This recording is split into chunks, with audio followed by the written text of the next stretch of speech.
Magandang buhay sa lahat mga ka-grip. Bakit nga kailangan palitan ng plastic itong pomelo, no? Ano kita nyo, oh?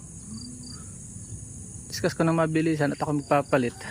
Kailangan pong palitan una para mag-loose yung soil at yung mga siksikang ugat ay mawala na, magkaroon ng bahagi na makakagapang pa sila at yung additional soil nutrients ay makuha ng ugat. Ano po, yun po ang purpose. At secondly, palitan mo lang ng plastic yan, iba na po ang presyo niyan. Ito, iba na ang presyo nito, libo na ito.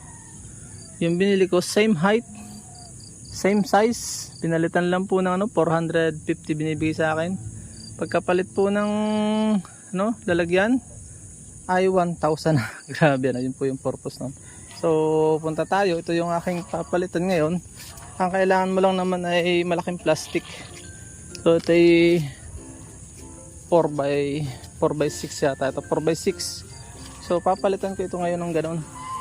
And then yun, pag pinalitan ng mas malaki, libo na.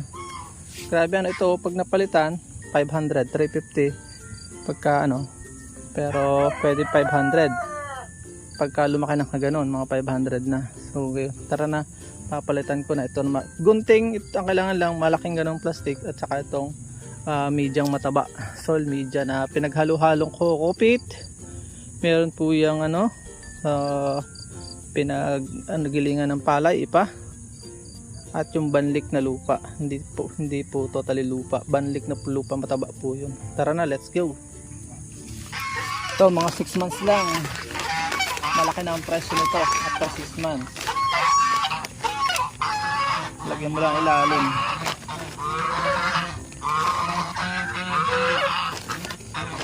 Hello mga gansa, ganda na ating music.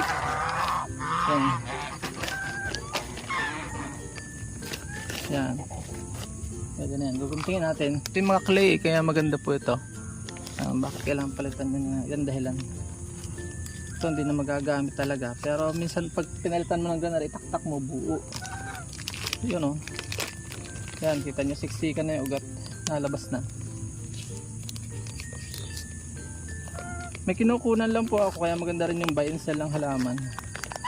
May kinukunan po ako ng mura. Ito nakukuha ko lang ng mga 50 pesos. Binibigay sa akin. Sa mga reseller, pakalala ka lang na reseller. Pero bebenta ko yan ng mga 150 na ganitong size. Pag naribag, 150 na agad to.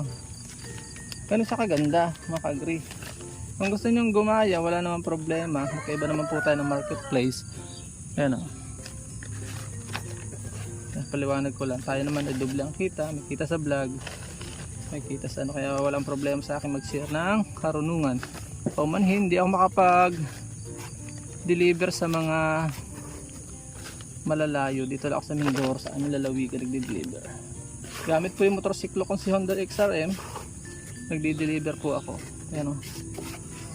So lalagay ko lang, ilalagay mo lang siya sa lantad sa araw. Pagka may pambili ka, sprayan mo ng foliar. Pero kung mataba po itong lupa mong ginagamit, tulad ng akin, antayin mo na lang yung tamang panahon, lalaki din po yan. Yan medyo siksikin mo ng konti. Pagka naulanan, nasiksik, pwede mo siyang dagdagan. Add ka lang ng mga organic. Mas gusto niya ang organic. Yan yung pomelong pink, napakaganda po niyan. Kaya magbili sa akin ito. Yan. So yun lang yung reason at yung paraan. 2-in-1 yung video na panood nyo. Maraming salamat. Please support all Filipino vloggers. Pakita na sa mga nakakasabot lang yung Pilipino. Paalam muna po at ako ay prepare papapasok pa sa office. Paalam po, bye bye. At dyan po nagtatapos ang munti natin vlog. Kung kayo pinapagpala at mahilig kayo sa ganitong klase mga upload, please consider subscribing and hitting the bell icon so that you'll get notification sa mga upcoming namin videos. Magkita-kits po tayo sa susunod natin mga vlog. Paalam and God bless. Bye bye po muna.